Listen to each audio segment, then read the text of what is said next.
दोर्या उतरून ते पोलतोडी पावले.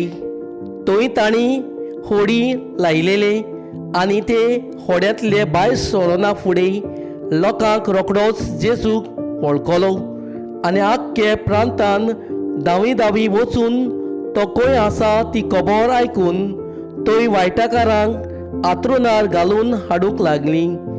आनी तो वेता थंयसर जावं ग्रामांनी जावं नोगरांनी जावं मोल्यांनी वायटाकारांक मोदयानार दवरतालीं आनी ताच्या वस्त्रांच्या देगेर पूण हात लावूंक दी म्हूण ती तांचे लागीं मागतालीं आनी ताका हात लायतालीं तितलीं बरीं जातालीं.